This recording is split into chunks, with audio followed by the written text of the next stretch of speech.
StoryCon presents Backstory, a podcast featuring writers, readers, and their stories, hosted by bestselling author Jennifer A. Nielsen.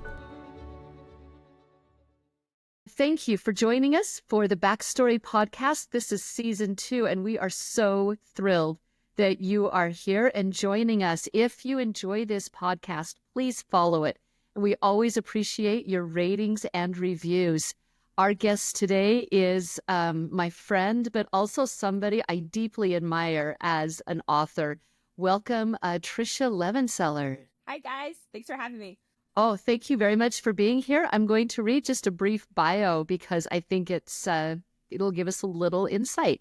Trisha Levenseller is the #1 New York Times and USA Today bestselling author of 8 YA romantasies, including The Daughter of the Pirate King duology and The Shadows Between Us.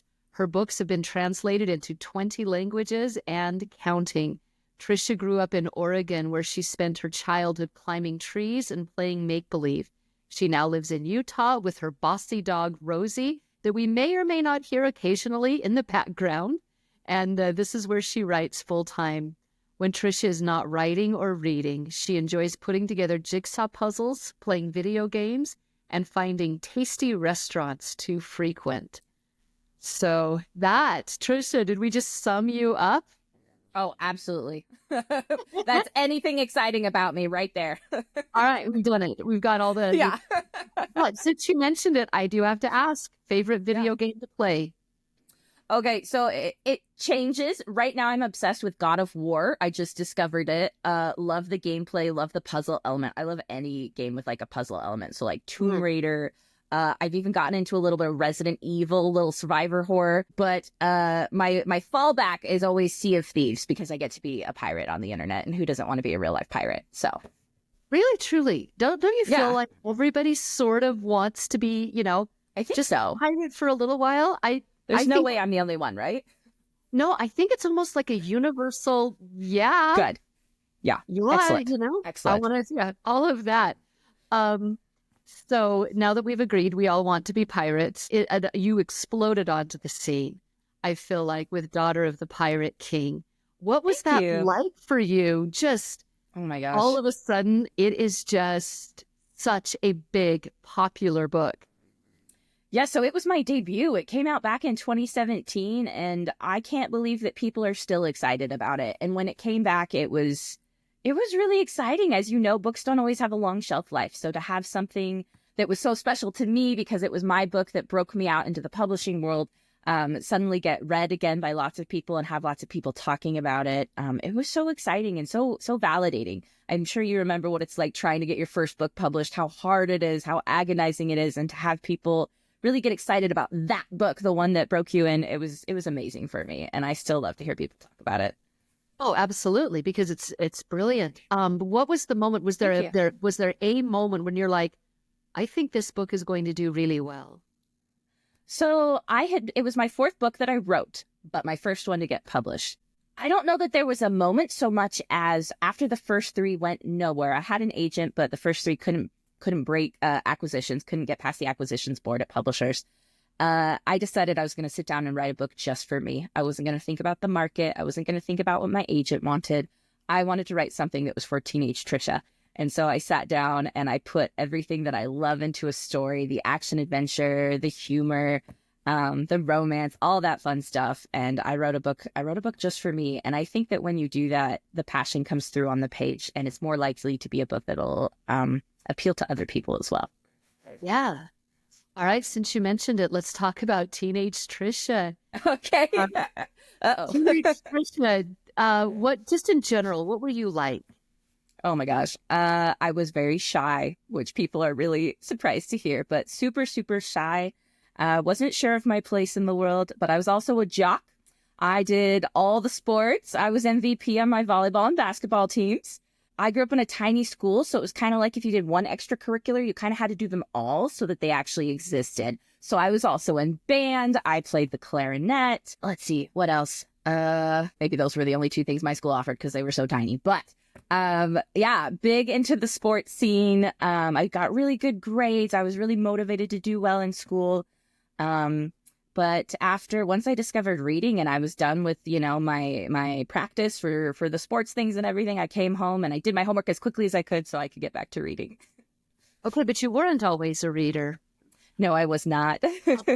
At any point, like before you discovered Tamora Pierce, was there any point where you're like, I don't hate this? Or was it always like as early as you can remember?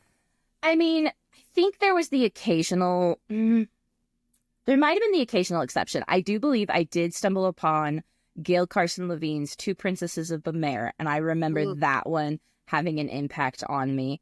But for the most part, like, I never read in my spare time. Oh no, I was outside, like I said, climbing trees. I literally, like, there is no greater peace than being 200 feet up in the air, swaying with the wind at the top of a tree and just being by yourself. I know I'm crazy. I love heights. I love being up high.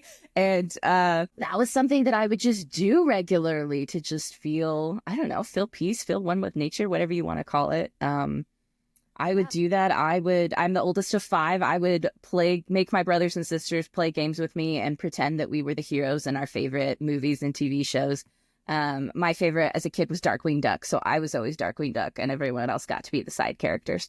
So things like that are what I did when I was a kid.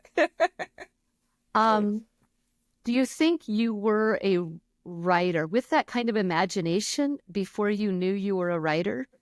It's possible. Like, I remember there was one time in school, we were given an assignment. I think it was even for some sort of like state testing thing. We had to write a story, but we were given the prompt, don't drink that. It's ... And I remember taking that and actually running with it and having fun with it, because it wasn't a boring essay, right? It was actually a chance to tell a story. And that's the first memory I have of actually enjoying writing was doing that.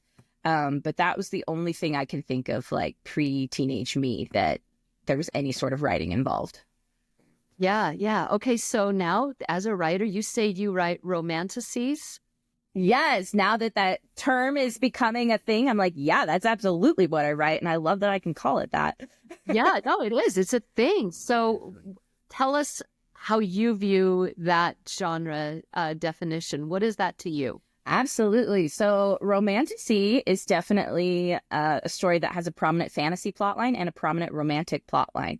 The most important thing is that romantasy always has a happily ever after, just like romance does, but it does have very strong fantasy elements as well. And so that is what romantasy is. What do you think it is that draws your readers in more? Is it the fantasy worlds or is it the romance? I think it's the full-scale escapism you get, because what I love about stories is being fully taken out of the real world and getting to experience a brand new world. I like to talk about books as being in 2 different genres. They have a setting genre and they have a plot genre, right? So your setting genre would be fantasy, a fantasy setting, and the plot structure of the book would be the romance, right? And so I think there's something really comforting about romantasy because you know exactly what you're getting. You're getting that escapism, but you also know the plot structure that you're getting. And so romantasy is really unique because it finds its readers so well by being like, this is what you're going to get. And if you know that you like this, you know, readers come. Once that world really opened up and you're like, this is books? What did it do personally? Oh my gosh, it did.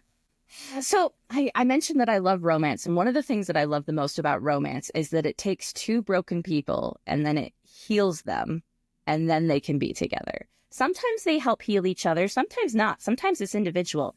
And for me, reading a romance, like, it taught me how to deal with strong emotions. It taught me to be brave and talk about my emotions. Because when you see characters do these scary things and see it work out okay, I think it's really good to, I think it's good for readers to see, like, oh my gosh, maybe I can do that too. Maybe I can try that.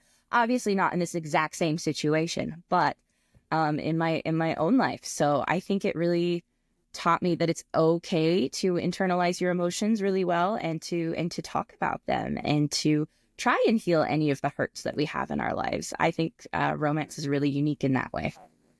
Oh, I would agree, but I've never heard it said so well. Well, thank you. You talked about that you, maybe didn't have the most ideal sort of childhood. Did you need those books? Oh, absolutely. I grew up in a single parent household, and as the oldest, that meant I had so much responsibility. So books were the escapism I needed. They were my break from reality, where I didn't have to be the oldest with all the responsibility. Instead, I could go on adventures, and I definitely needed that. I think books were that for me for the same reason. And I look back and I can see that they strengthened me in ways that kept me, my reality, really well grounded. Yeah, absolutely. Do you write for that young person now, or do you think about your reader now as you write, or is it always for you?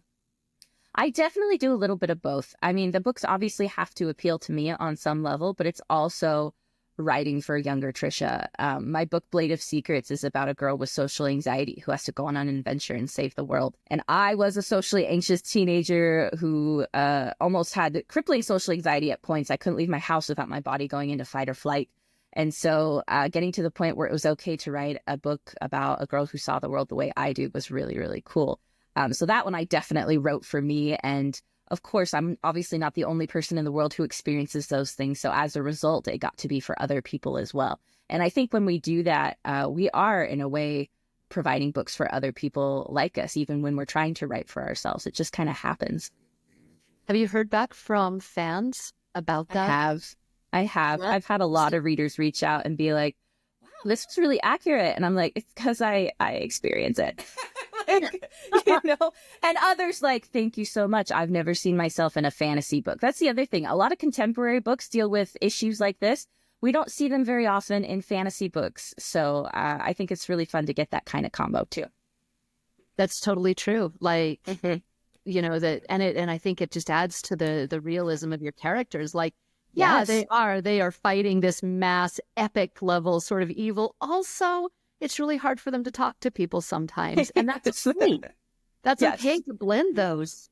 All right. So now, at what point in your life did it shift from, all right, we get the shift into like, hey, books are not always about boys and their dying dogs, which, by the way, I have literally avoided that book my entire life. Amazing. I love that for you. I lied to my teacher when that was assigned. And I said, oh, I've already read that one. Do you have another book I can read? I literally... Amazing. I've spent a full life not wanting to read that book. Incredible. So great. And I'm like, yeah. I can't do it. When did it shift for you for wanting to be an author? Right. So that happened, let's see, my senior year of high school is when that happened. So we were required to take like a job personality test where you answer all the questions and then it spits out, here are the jobs that are probably in line with your personality that you should check out, right? This was my junior year. I'm going to back up a little bit. So I took this test and one of the things it suggested for me was an editor. And I was like, oh, I don't even know what that is. I should look into that. So I found out that an editor is someone who edits books. Imagine that. And I was like, oh, well, when I read, like, I already notice typos and I notice when, the character's hair randomly changes and I notice when there's a plot hole. Like, I already am kind of picking up those things. So I wonder if that's something that I could pursue. So fast forward to my senior year where we were required to perform a senior project, which is where we had to perform the duties of some sort of job we wanted to potentially pursue after high school. So a lot of people do like job shadows. Like, I'm going to job shadow a police officer, going to ride around with him and, see what it's all about. Right. Well, I wanted to be an editor. And as I said, I grew up in this really tiny town, like population 2,000, right? Very tiny town. There wasn't any sort of publishing anything in my town. So finding unedited material to edit was virtually impossible. So I thought, well, why don't I write the material and then I'll edit my own material, because obviously it's going to be bad because I've never written anything before. And then I'll get the experience that way because there's no other way I'm going to be able to do it. And then I started writing, Jen, and I discovered a whole other world. I accidentally became a writer because as I started writing and editing, I found, oh my gosh, writing and editing my own stuff is so much more fun than editing other people's stuff. And I realized that I had a voice, which was really, really important for me as a socially anxious individual who had such a hard time speaking up and feeling comfortable in any sort of social interaction. So for me to have a safe place to put my thoughts and my words on paper was a huge game changer for me. Wow. And so never looked back from that moment. Never looked back. As soon as I started, I was like, this is what I want to do. And so I did everything I could to learn about how I could make it happen. And then I made it happen. That right there, that quote, right? That's it. What is it going to take to make it happen? And then I did those things, right? And I make it happen. All right. So let's say that we have a writer, an aspiring author who is listening, and they're like, I have this idea, but I'm not sure, like, where do I start with this dream that I have? Where do you tell young writers to start? So at first, I try to tell writers to remember that books consist of scenes. Sometimes it really helps if you don't think of a book as a big, 300 plus page thing. Remember that it's made up of chapters, and those chapters can be made up of little individual scenes. So find an interaction, even if it's just between your two favorite characters or your character doing something scary or exciting, and just try writing a scene. Try something small and see how that feels. It's a lot more manageable when we're like, okay, I don't need to write this whole book. I just need to work on this one scene and play around with it until I feel like I can get excited about it. And I think that for early writers is a really good indicator of discovering, do I like this? Do I not like this? Is it fun to play? Is it fun to, sit there with these characters and see what happens, right? And from there, you just remember that books consist of one scene after another scene after another scene. You just keep writing scenes. And obviously you can learn about plot structure and all those other things. But the important thing, I think, when you're starting out is really just to learn to play and to get excited about your own writing and your own stories. All right. So this scene that they write, it can be out of order, right? Like absolutely. It doesn't work for me that way, but lots of people can write out of order. No, you can start wherever you want. When you get to the point where you're like, okay, but how do I know what the right scene is for the beginning of my book? I always like to tell people, find the inciting incident, right? That's the moment where your main character is drawn into the main plot of the story. Find a scene that is as close to the inciting incident as possible to give the inciting incident the most impact possible, because you want to try to get to the moment where the book starts, but you need to give the reader enough buildup for that to make sense as well. So that's something to keep in mind where you're like, where do I start? But when you're just playing around with writing, trying to figure out if you like it, just pick a scene and go. Awesome. All right, then, what does the writing process look like for you? How do you move through your stories? Oh my gosh, it's chaotic. One thing I've learned is that every single book needs to be written a little bit differently. I'm sure you've discovered this too, Jen. Mm-hmm. It's never the same. But what I like to do is I like to have an outline before I get started. I'm a huge fan of 7-point story structure. I actually did my thesis in grad school on 7-point story structure because I love it so much. Specifically for romantasy books, but we can talk about that another time. So I love to plot out my books using that structure. And if I'm like, oh, I don't know what this beat is, like, that's okay. I take some time to think on it, while I'm doing house chores, while I'm out and about running errands. I'm constantly thinking about story and working on the things that I don't know yet that I need to figure out to get me excited and know what the structure of the book is going to look like. And once I know that, I do my chapter by chapter outline. I like to do that. It's not super detailed. Sometimes it's even only a sentence because I like a little freedom to play when I get to my outline. But I also like having a skeleton of the book so I know exactly what I'm doing to some extent. And then for me, the huge thing is daily word count goals. This is what I did in the very beginning when I decided, you know what, I'm gonna write an entire book.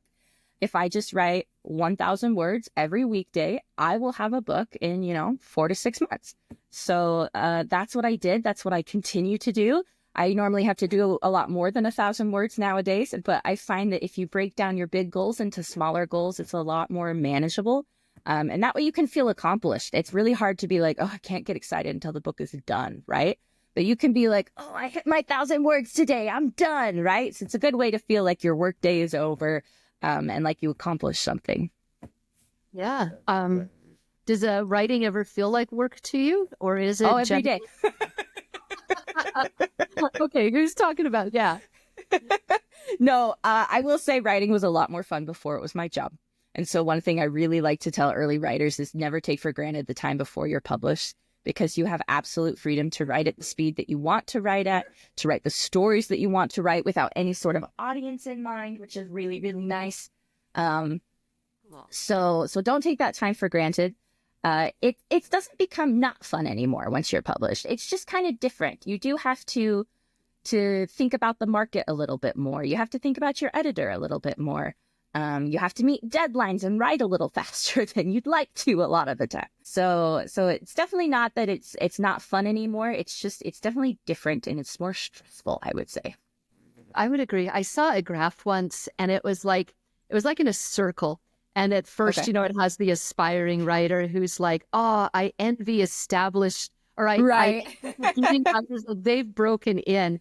And then you see this writer that's just brand new, debut writer. And they're like, oh, I envy experienced writers because my book has to sell. And then you get the experienced writer like, oh, I envy the career author because, there's a lot of pressure on me. And you've got this career author who's like, I envy the aspiring writer. Yeah, no, that's absolutely true.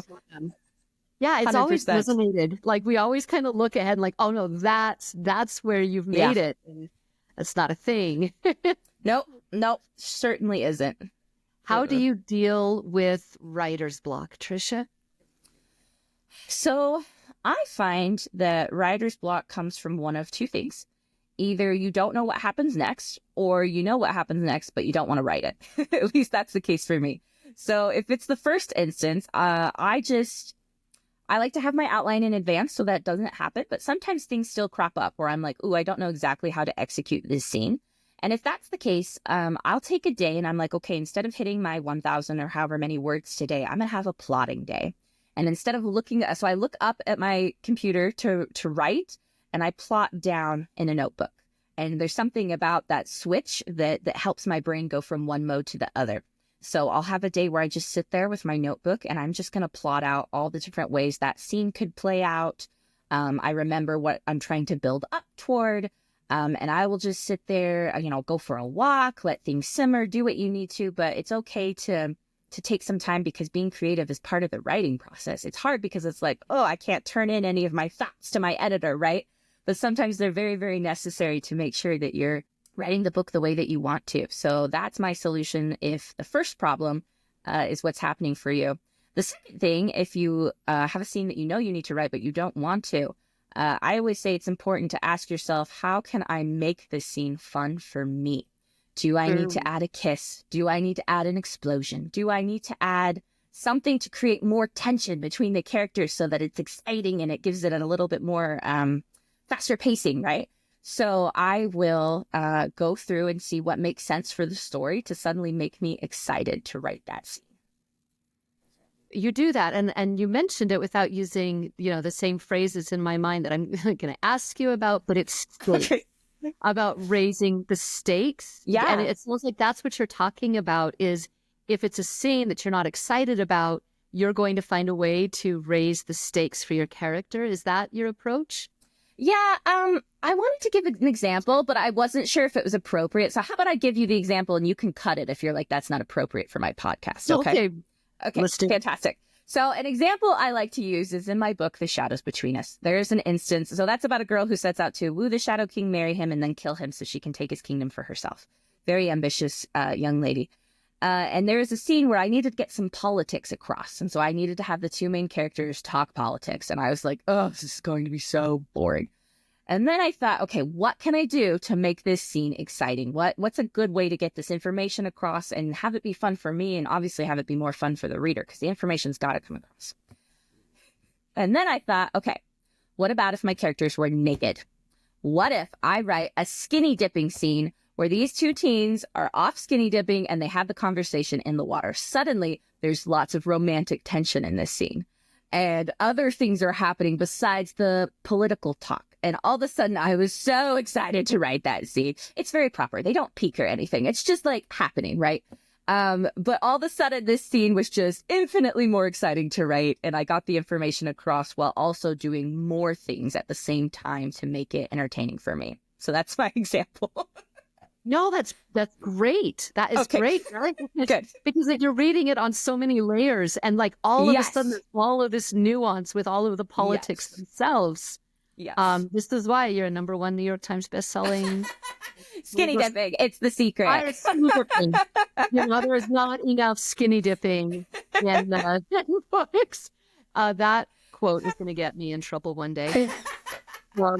Well, we need to clarify. I write upper YA. You're definitely more younger YA. So it's okay that you're not doing the skinny dipping in life. Yeah. Significantly less. You said you wrote, was it 4 manuscripts before you were found your one? What was keeping you from getting your yes?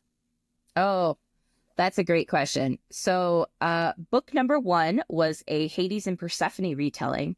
And the wonderful Meg Cabot also sold a Hades and Persephone retelling right when mine went on submission. So it was bad timing for book #1, which I'm actually really grateful for, as my first book was urban fantasy, and I kind of found that my sweet spot is actually high/epic fantasy. So I'm kind of glad that I didn't break in urban, because then I might have been pigeonholed into urban, right? Because publishing really likes to do that to us. They like us to stay in our lane. So that was book #1. Book #2, I would say I was discovering high fantasy and learning how to make up brand new worlds and everything. And so even though I feel like my writing was really strong, I wasn't really a standout yet in the genre. So even though my agent tried to sell the book, it just wasn't where I needed to be. Book #3, something happened before I started writing book #3, and that was that my brother passed away. Which was obviously very, very sad and very traumatizing for me. And so I wrote a book that was just a little bit darker, because it was what I needed at the time. I needed to explore themes of grief. It still had like the humor and the romance and everything else that I love, but it was just definitely a lot darker because I needed to be dark for a little bit. And I sent that book to my agent, and he went, I don't like this. And the person at my agency who usually does like books like this, she doesn't like it either. So I'm sorry, but we're not going to be able to publish or to represent this. And that was the point in my career where I had to learn that a rejection of my work is not a rejection of me, right? My feelings going through grief and dealing with this horrible, horrible experience were absolutely valid. And it's okay that the book that reflected them was rejected. It's just a book. It's just based on the market and everything. It has nothing to do with me and what I'm feeling, what I'm experiencing. So another thing I like to tell new writers is remember that you are not your work and your work is not you.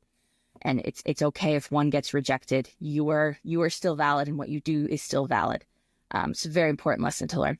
So then once I got that out of my system, that's when I decided, okay, we're going to write the book for me, right? And that's when I remembered my love of Pirates of the Caribbean. And I thought, you know what? I want to do a story that mixes pirates with fantasy, but has more female pirates in it, because they're awesome. And there were real life female pirates, and they were amazing. Anyway, so I wrote that story just for me, and I sent it to my agent, and he went, I don't like pirates. And at that point, I realized that maybe our interests were diverging and it was time to go back to the drawing board and maybe get a new agent, because I couldn't be the only person obsessed with Pirates of the Caribbean. So I went back into the querying trenches, and it took 4 months to get a new agent. And then I did edits with her, and then another 8 months before we sold it, after which I was rejected by every single major publisher in New York except for the very last one. So it was a close call, book #4. No, and then everything from there. Yeah, exactly.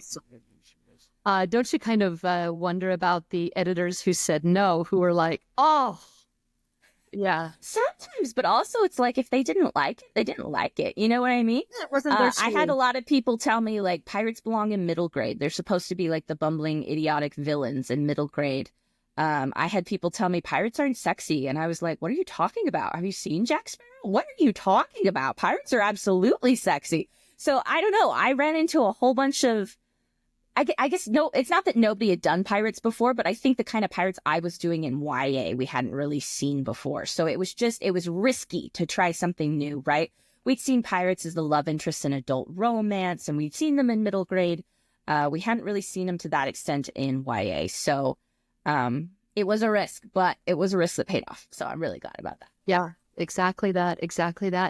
All right, just, are there any of your books being developed for film or for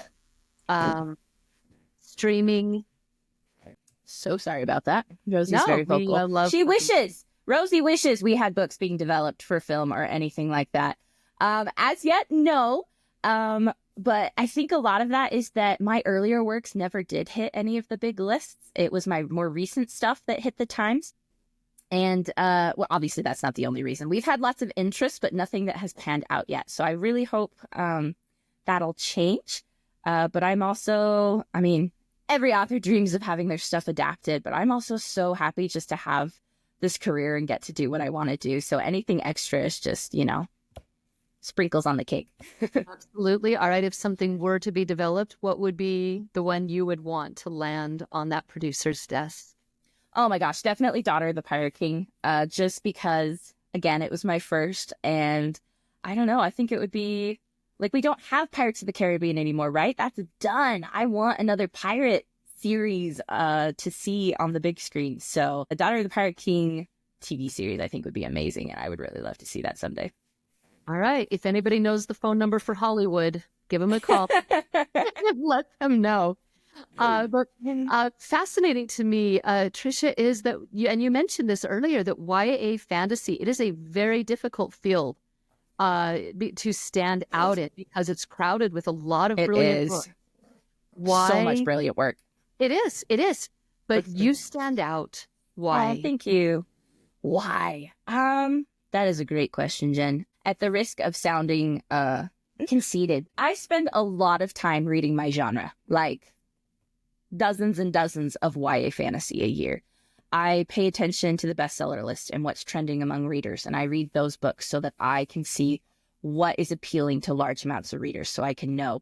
I think that when you really immerse yourself in your genre, you know what's already been done so that you can make sure that your work feels unique. There's also a moment when you're reading other books where you're like, oh, I like this, but I wish the author would have done this. It would have been so much better had the author done X. I write a brand new idea and I write X.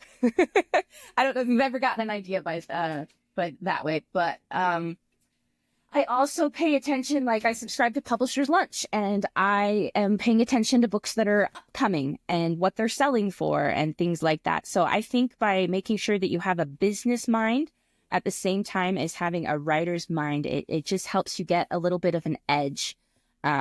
Because here's the thing, as much as your voice is important and it does matter in a really, really hard publishing world, your voice also has to be unique. You also have to have a story that does stand out. And so by doing that extra work on the business side of things, I feel like that helps me get an edge and to stand out. Okay.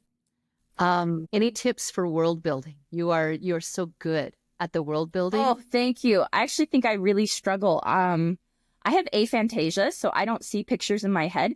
So creating things is really, really hard for me, especially when it comes to settings or making up clothing for new worlds or anything. So I actually spend a lot of time just trying to do it because I don't have that skill set naturally. But I would say the important thing is to think about your plot. Or at least for me, I always come up with plot first and then everything else falls into place.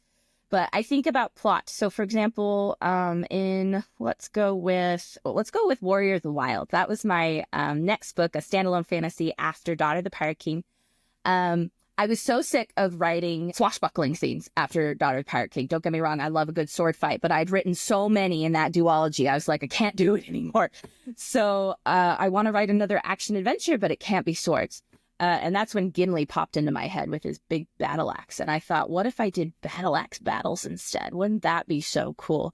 And then it was time to world build. Okay. So I thought, what kind of world would necessitate the use of a battle axe? Because they're big, they take longer to, it's a longer time to swing it.